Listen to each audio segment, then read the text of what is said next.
আসসালামু আলাইকুম। শুরু করছি ইলমা বেহরজের উপন্যাস শৈলচূড়ায় চাঁদের হাসি, পর্ব 15। সীসার মতো ধূসর আকাশে কালো মেঘ জমেছে, হাওয়ায় ভেসে আসছে ভিজে মাটির গন্ধ। প্রকৃতি নিজেই বৃষ্টি আসার সংকেত দিচ্ছে। সামরিক ক্যাম্পের চারপাশে ছড়িয়ে পড়েছে এক ধরনের উত্তেজনা। লেফটেন্যান্ট সাবরিনা নিকিতাকে ক্যাম্প ঘুরিয়ে দেখাচ্ছে। প্রথমেই তারা প্যারেড গ্রাউন্ডে আসে। মেঘলা আকাশের নিচে বিশাল মাঠটা আরও বিস্তৃত দেখায়। সাবরিনা গলার স্বর কিছুটা নামিয়ে বলল, এই মাঠেই আমরা প্রতিদিন কুচকাওয়াজ করি। এখানেই তৈরি হয় আমাদের শৃঙ্খলা আর একতা। নিকিতা চারপাশে তাকিয়ে বিস্মিত হয়ে বলল, কি বিশাল! আমি কল্পনা করতে পারছি সৈনিকরা এখানে কেমন করে লাইন দিয়ে দাঁড়ায়। এরপর তারা ট্রেনিং সেন্টারের দিকে এগিয়ে গেল। আকাশে তখন মেঘ গর্জন করছিল। সাবরিনা বলল, এখানেই আমরা শরীর আর মনকে শক্ত করি। প্রত্যেক সৈনিককে এখানে কঠোর প্রশিক্ষণ দেওয়া হয়। হঠাৎ শুরু হয় মুষলধারে বৃষ্টি। তারা তাড়াতাড়ি মেস হলে ঢুকে পড়ল। সেখানে বসেছিল কয়েকজন সৈনিক। সাবরিনা পরিচয় করিয়ে দিল, এটা শুধু খাওয়ার জায়গা নয়, এটি আমাদের মিলন কেন্দ্রও। এখানে আমরা একে অন্যের সঙ্গে বন্ধুত্ব গড়ে তুলি। নিকিতা উৎসাহিত হয়ে বলল, দারুণ! বৃষ্টি একটু কমলে তারা বেরিয়ে আসে। শেষ পর্যায়ে তারা অস্ত্রাগারে যায়। সাবরিনা সতর্কতার সঙ্গে নিকিতাকে বিভিন্ন অস্ত্র দেখিয়ে জানালো, এগুলো আমাদের দেশের সুরক্ষার জন্য। এগুলো ব্যবহারের আগে আমরা সব সময় শান্তিপূর্ণ সমাধানের চেষ্টা করি। একটি ভবনের ছাদের নিচে দাঁড়িয়ে রাইয়ান নিকিতার দিকে লক্ষ্য রাখছিল। সে মুগ্ধ হয়ে ভাবছে, কি অসাধারণ মেয়ে! 2 দিন বন্দি থাকার পরও মানসিকভাবে কত প্রাণবন্ত।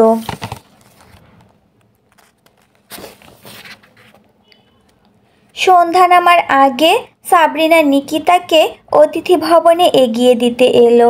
তখনও আকাশ মেঘলা, তবে বৃষ্টি থেমে গেছে।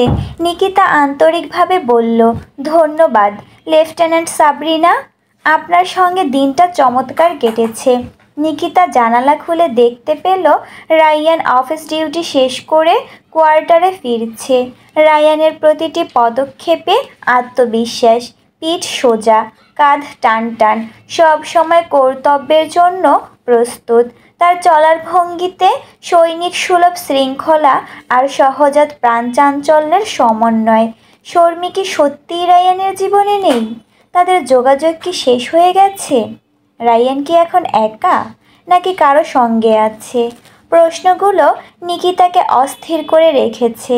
সে জানে এসব জানতে চাওয়া ঠিক নয়, তবুও কৌতূহল দমন করতে পারছে না। মনে মনে ভাবল, কি হবে এসব জেনে? তবু কেন যেন জানতে ইচ্ছে করছে। সন্ধ্যায় নিকিতা অতিথি ভবনের বারান্দায় বসেছিল। হঠাৎ দরজায় করাঘাত শুনে উঠে দাঁড়ালো। দরজা খুলতেই দেখে সৈনিক আব্দুর রহমান হাতে একটা ট্রে। ম্যাডাম, আপনার সন্ধ্যার নাস্তা। নিকিতা হেসে বলল, ধন্যবাদ। একটু বসবেন? চাটা একসঙ্গে খাওয়া যাক। রহমান একটু ইতস্তত করে বসল। নিকিতা চায়ের কাপে চুমুক দিয়ে আলগোছে জিজ্ঞেস করল, আপনি কতদিন ধরে এখানে আছেন? প্রায় 5 বছর হলো ম্যাডাম। ও, তাহলে তো আপনি মেজর রাইয়ানকে ভালোই চেনেন, তাই না? জি, তিনি খুব ভালো অফিসার। নিকিতা নিজের সঙ্গেই কথা বলছে এমনভাবে বলল, মনে হয় তিনি অনেক দিন ধরে এখানে আছেন। তবে কি জানেন, তাকে দেখে মনে হয় তার জীবনে কেউ নেই, মানে পরিবার। রহমান একটু অস্বস্তি নিয়ে বলল, ওনার ব্যক্তিগত জীবন সম্পর্কে আমি বেশি কিছু জানি না ম্যাডাম। নিকিতা তাড়াতাড়ি বলল, ওহ না, আমি কোনো গোপন তথ্য জানতে চাইছি না, শুধু ভাবছিলাম তিনি কি বিবাহিত নাকি। রহমান কিছুক্ষণ চুপ করে থেকে বলল, মেজর সাহেবের ব্যক্তিগত জীবন নিয়ে আমরা কথা বলি না ম্যাডাম, তবে যতদূর জানি তিনি অবিবাহিত। নিকিতা মৃদু হেসে বলল, বুঝেছি। আসলে আমি শুধু জানতে চাইছিলাম তার সম্পর্কে, কারণ তিনি আমার জীবন বাঁচিয়েছিলেন। রহমান উঠে দাঁড়ালো। আমি এবার যাই ম্যাডাম, কিছু লাগলে জানাবেন। নিকিতা হালকা হাসি দিয়ে মাথা নাড়ল। রহমান সোজা রুম থেকে বেরিয়ে চলে গেল। পেছন ফিরে আর কোনো কথা বলল না। দিনের আলো সামরিক ক্যাম্পের জানালায় ঝিলিক দিচ্ছে। নিকিতার মনে সে আলো কোনো প্রভাব ফেলছে না। সে ঘরময় পায়চারি করছে। প্রতিটি পদক্ষেপে তার ভেতরের ক্ষোভ উথলে উঠছে। 5 দিন, সে বিড়বিড় করে বলল, পুরো 5 দিন ধরে আমি এই রুমে বন্দি। আমার স্বাধীনতা কেড়ে নেওয়া হয়েছে, আমার কাজ থমকে গেছে। এভাবে কি চলতে পারে? সে জানালার কাছে গিয়ে বাইরের পাখিদের দিকে তাকালো। তার চোখে ঈর্ষা। ওরা কত স্বাধীন, আর আমি? তার মনে পড়ে হারানো জিনিসগুলোর কথা। সেই উচ্চমানের ক্যামেরা যা দিয়ে সে ছবি তুলতো, তার স্মার্টফোন যাতে ছিল তার জীবনের অমূল্য মুহূর্তগুলোর স্মৃতি। সবই পাচারকারীরা ভেঙে চুরে নষ্ট করে দিয়েছে। বর্বররা! সে রাগে গর্জন করে ওঠে।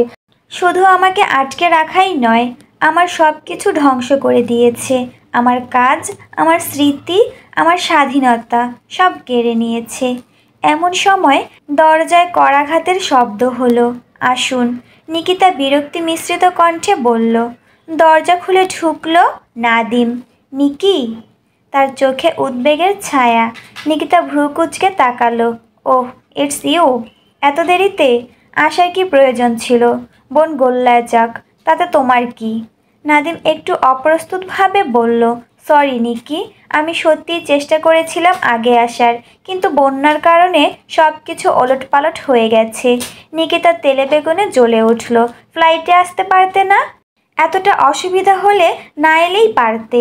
নাদিম ধৈর্য ধরে বোঝানোর চেষ্টা করলো। আমি চেষ্টা করেছিলাম নিকি, ফ্লাইটের টিকিট কেটেছিলাম, কিন্তু অতিরিক্ত বৃষ্টির কারণে সব ফ্লাইট বাতিল হয়ে গেছে। এয়ারপোর্টে ঘন্টার পর ঘন্টা আটকে ছিলাম। নাদিম ব্যাখ্যা দিয়ে যায়। এয়ারপোর্ট থেকে ক্যাম্প অবধি আসার পথও বন্যায় ডুবে গেছে। গাড়ি চালিয়ে আসতে হয়েছে ঘুরপথে। 2 ঘন্টার পথ নিয়েছে প্রায় 7 ঘন্টা। নিকিতার বিরক্তি এবার একটু কমলো, তবে কণ্ঠে কিছুটা ক্ষোভ রয়ে যায়। তুমি কেন এত কষ্ট করে এলে? তোমার নিজের জীবন আছে, কাজ আছে। নাদিম করুণ দৃষ্টিতে তাকালো। তুই আমার বোন নিকি, তোর বিপদের সময় আমি কিভাবে ঘরে বসে থাকি? তুই কেমন আছিস? তোমার কি মনে হয় কেমন আছি?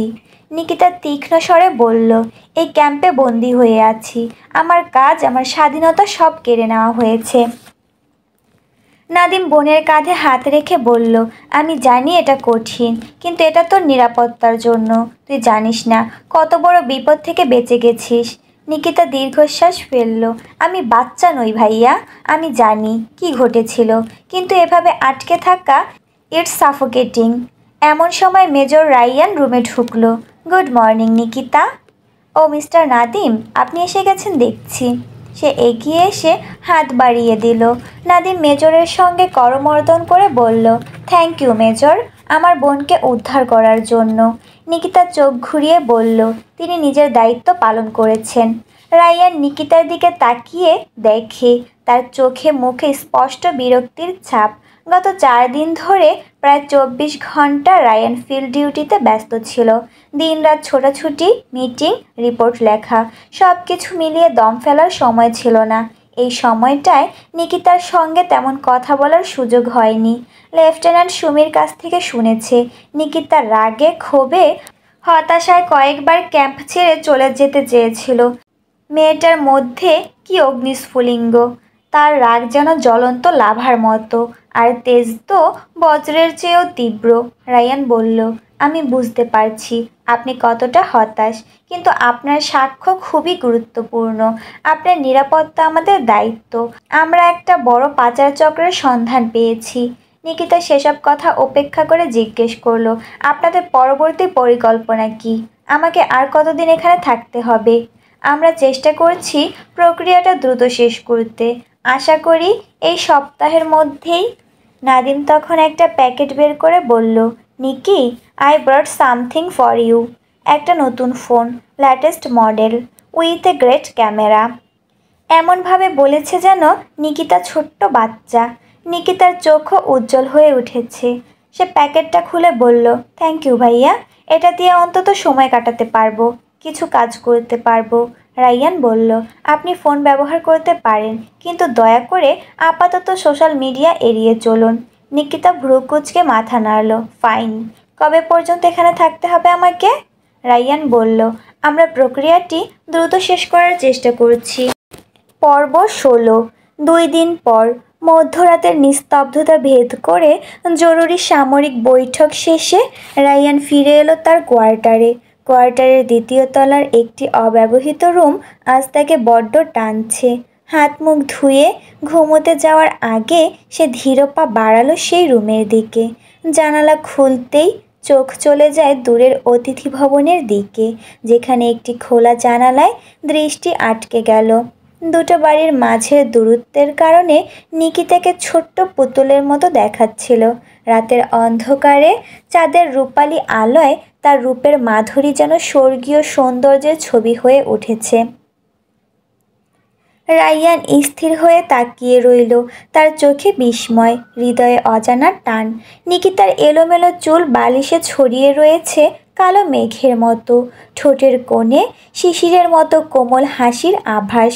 রায়ানের মনে হলো নিকিতা স্বর্গ থেকে নেমে আসা এক অপ্সরা, যার সৌন্দর্য পুরো পৃথিবী মোহিত করতে পারে। তার হৃদয়ে বসন্তের প্রথম স্পর্শের মতো শিহরণ জাগে। দূর থেকে দেখা নিকিতার ঘুমন্ত দেহ পুতুলের মতো নিস্তরঙ্গ হলেও তার কাছে জীবন্ত, স্পন্দিত। এই মুহূর্তটি চিরকাল ধরে রাখতে পারলে ভালো হতো। এই সৌন্দর্য যেন কখনো মলিন না হয়। নিকিতার প্রতি তার টান শুধু বাহ্যিক রূপের জন্য নয়, বরং এক গভীর না বলা ভালোবাসার জন্য। চাঁদের আলোয় ভেসে আসা এক স্বপ্নের মতো মনে হয় তাকে। ঠিক তখনই নিকিতার শান্ত মুখে ভয়ের আভাস ছড়িয়ে পড়ল। ঘুমের গভীরে ডুবে থাকা তার দেহ অস্থির হয়ে কাঁপছে, যেন কোনো অদৃশ্য শক্তি তাকে চারিদিক থেকে আষ্টেপৃষ্ঠে বেঁধে ফেলেছে।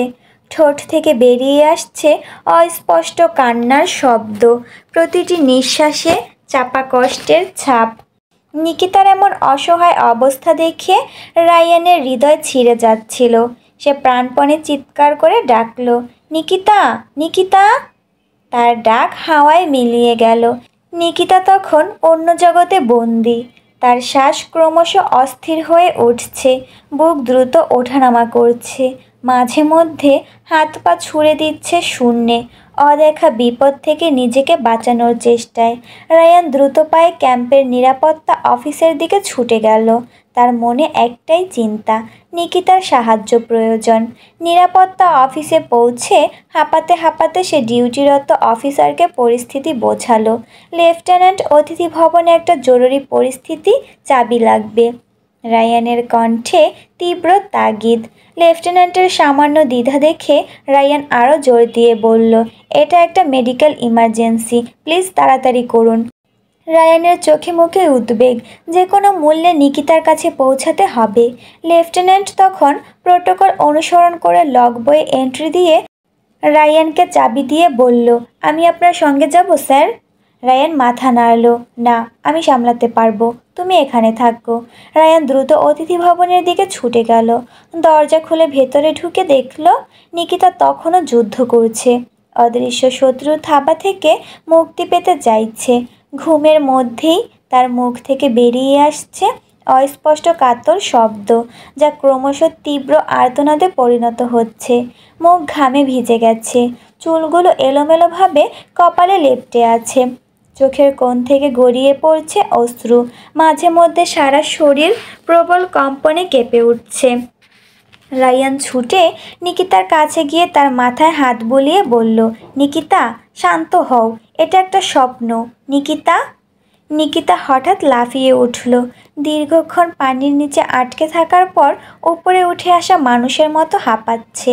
এরপর অপ্রত্যাশিতভাবে রায়ানকে বিছানায় বসে থাকতে দেখে বিস্ময়ে হতবাক হয়ে গেল। মেজর রায়ান, আপনি? রায়ান ধীরে ধীরে ব্যাখ্যা করল কিভাবে, কেন সে এই ঘরে ছুটে এসেছে। শুনে নিকিতা অস্বস্তিতে পড়ে গেল। তুমি কি ঠিক আছো? উৎকণ্ঠিত স্বরে রায়ান জিজ্ঞাসা করল। তারপর এক গ্লাস পানি এগিয়ে দিল নিকিতার দিকে। নিকিতা মৃদু মাথা নেড়ে সম্মতি জানালো। আপনি না এলে আমি হয়তো সারা রাত ওই ভয়ঙ্কর দুঃস্বপ্নে আটকে থাকতাম। তুমি এখন বিশ্রাম নাও। যদি ভয় লাগে আমি বসার ঘরে অপেক্ষা করতে পারি। না না, তার কোনো প্রয়োজন নেই। মাঝে মধ্যেই আমার এরকম হয়ে থাকে। আজ আর হবে না, নিশ্চিন্তে থাকুন। রায়ান কিছু একটা বলার মতো পাচ্ছে না। এটা কি শুধু একটা সাধারণ দুঃস্বপ্ন, নাকি নিকিতার কোনো গভীর মানসিক আঘাতের প্রতিফলন? অনিচ্ছা সত্ত্বেও সে বলল, নিজের যত্ন নিও, আমি যাচ্ছি। দরজার কাছে পৌঁছে রায়ান আবার ফিরে তাকালো। নিকিতা তার দিকেই তাকিয়েছিল। রায়ান একটু ইতস্তত করে বলল, আগামীকাল আমার কোয়ার্টারে ডিনার করতে আসবে? আমি রান্না করে রাখবো। এমনিতে তো কাজের ব্যস্ততায় কথা হয় না। এই ফাঁকে একটু গল্পগুজব করা যাবে, তোমার যদি আপত্তি না থাকে। নিকিতা অজান্তেই মাথা নেড়ে সম্মতি জানালো। তারপরই বিস্ময় হতবাক হয়ে গেল। কেউ যেন তাকে ভেতর থেকে নিয়ন্ত্রণ করছে। তার মন বিভ্রান্তিতে পূর্ণ। রায়ানের অপ্রত্যাশিত উপস্থিতি, তার সহানুভূতিপূর্ণ আচরণ তাকে নিরাপত্তা বোধ দিয়েছে। সেই সঙ্গে তার ভেতরকার অনুভূতি ক্রমশ গভীর হচ্ছে। রায়ান চলে যাওয়ার পর নিকিতা উপলব্ধি করে যে রায়ান তাকে এতক্ষণ তুমি বলে সম্বোধন করেছিল। সে জানালার দিকে তাকালো। জানালাটা খোলা। ঘুমোতে যাওয়ার আগে সে অনেকক্ষণ ধরে ওই জানালার দিকে তাকিয়েছিল। তখন অবশ্য জানালাটা বন্ধ ছিল। তারপর কখন যে ঘুমিয়ে পড়ে আর সেই ভয়াবহ দুঃস্বপ্নে ডুবে যায়। পরদিন নিকিতা একটা সাদা সিম্পল গাউন বেছে নিল, যা তার সৌম্য ব্যক্তিত্বের সঙ্গে একেবারেই মানানসই। নরম কাপড়ের ঢেউ তার দেহের বাঁকে বাঁকে ঢলে রয়েছে। চুলগুলো খোলা। গলায় পড়ল সূক্ষ্ম সোনার চেইন, যা তার ত্বকের সঙ্গে মিশে গেছে। আর কানে ছোট্ট সাদামাটা স্টাড, যা তার লুককে আরও আকর্ষণীয় করে তুলেছে। হালকা মেকআপ আর ঠোঁটে একটু লিপ গ্লসের ছোঁয়ায় তার মুখ উজ্জ্বল হয়ে উঠল। সবশেষে সে বেছে নিল একজোড়া মাঝারি উঁচু নুড কালারের হিল। পায়ে পড়তেই তার চলনে আসে নিখুঁত মাধুর্য। নিজের অজান্তেই সে রায়ানকে প্রভাবিত করার চেষ্টা করছে, যদিও তা মনে মনে স্বীকার করতে চায় না। কোয়ার্টারের দরজা খুলতেই নাকে এসে লাগে নানা রকম সুস্বাদু খাবারের গন্ধ। ভেতরে ঢুকে অবাক হয়ে দেখল টেবিলে সাজানো কানাডিয়ান পুটিনের পাশেই বাঙালি খাবারের এক দারুণ আয়োজন। সোনালি ইলিশ পাতুরি, সুগন্ধি চিংড়ি মালাইকারি, মন মাতানো পোলাও আর মচমচে টক ঝাল চাটনি। রায়ান তড়িঘড়ি করে অতিথি আপ্যায়নে ব্যস্ত হয়ে পড়ে। নিকিতার জন্য চেয়ার টেনে দিয়ে স্ফটিকের গ্লাসে ঠান্ডা পানি ঢেলে দেয়। বারবার জিজ্ঞেস করতে থাকে কোন খাবারটা আগে পরিবেশন করবে। নিকিতা তারই আন্তরিকতায় মুগ্ধ হয়। রায়ান চেয়ারে বসে প্রথমেই তার দিকে তাকিয়ে বলল, এই পোশাকটা তোমাকে খুব মানিয়েছে, চমৎকার লাগছে। নিকিতা লজ্জা পেলেও মুখে কিছু প্রকাশ না করে সৌজন্যমূলক হেসে বলল, থ্যাঙ্কস। তারপর খাওয়ার মাঝে কৌতূহল চেপে রাখতে না পেরে নিকিতা অবাক সুরে জিজ্ঞেস করল, কিন্তু আপনি কি করে জানলেন এগুলো আমার পছন্দের খাবার? রায়ান একটু রহস্যময় হেসে বলল, তোমার সম্পর্কে আমি সব জানি। এমনকি গতকাল রাতে দুঃস্বপ্নে কি দেখেছিলে তাও জানি। 6 বছর আগের। রায়ানের কথা শেষ হওয়ার আগেই নিকিতার মুখের ভাব পাল্টে গেল। তার চোখে জ্বলে উঠল রাগের আগুন। সে হঠাৎ চেয়ার ছেড়ে উঠে দাঁড়ালো। কাঁটা চামচ টেবিলে আছড়ে ফেলে বলে উঠল, আমার ব্যক্তিগত জীবন নিয়ে কেন নাক গলাচ্ছেন? এটা মোটেও ভদ্র ব্যবহার নয়। রায়ান হতভম্ব হয়ে যায় নিকিতার এই আকস্মিক প্রতিক্রিয়ায়। আমি কিছু বুঝতে পারছি না। আমি তো শুধু। নিকিতা তার কথা শেষ হতে দিল না। রাগী সুরে বলল, আপনি ভাবছেন কি আমার অতীত, আমার দুঃস্বপ্ন এগুলো নিয়ে আপনার মাথা ঘামানোর কি দরকার? আমার ব্যক্তিগত জীবন নিয়ে এভাবে তদন্ত করা আপনার কাজ নয় মেজর রায়ান। রায়ান লজ্জায় মাথা নিচু করে বলল, আমি দুঃখিত। আমার উদ্দেশ্য খারাপ ছিল না। আমি শুধু। নিকিতা হাত ধুয়ে দরজার দিকে এগোতে এগোতে মুখ ঘুরিয়ে বলল, আপনার উদ্দেশ্য যাই হোক, এটা অত্যন্ত অপেশাদার আচরণ। আমি যাচ্ছি। ধন্যবাদ খাবারের জন্য। তার কণ্ঠে শীতল বিদ্রূপের ঝাঁজ। রায়ান এবার গলার স্বর চড়িয়ে বলল, তুমি যখন আমার ব্যক্তিগত ব্যাপার নিয়ে রহমানকে জিজ্ঞেস করো, বিবাহিত কিনা জানতে চাও, তখন বুঝি সেটা ভদ্র আচরণ হয়? তার কথায় তীক্ষ্ণ প্রশ্নবোধকতা। রায়ানের কথা শুনে নিকিতার চোখে জ্বলে ওঠে অগ্নিশিখা। তার সুকোমল মুখ রাগে লাল হয়ে ওঠে, যেন বসন্তের প্রথম গোলাপে সন্ধ্যার রাঙা আভা লেগেছে। সে হঠাৎ থমকে দাঁড়ায়, যেভাবে কোনো রাজকন্যা তার রাজপ্রাসাদের দ্বার প্রান্তে এসে দাঁড়ায়। ধীরে ধীরে ঘুরে তাকায় রায়ানের দিকে। তার চোখে অহংকারে দৃপ্ত চাউনি, ঠোঁটে তীব্র বিদ্রূপের হাসি।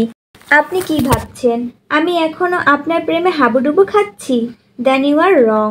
তার কণ্ঠস্বরে একটা স্পষ্ট তিরস্কার। আপনার প্রতি আমার অনুপরমাণু সমান আগ্রহও নেই। Yes, it was my mistake to want to know about you. I am sorry for that. কথাগুলো বলার সময় নিকিতার প্রতিটি শব্দ এক একটি তীরের মতো ছুটে গিয়ে রাইয়ানকে বিদ্ধ করছিল।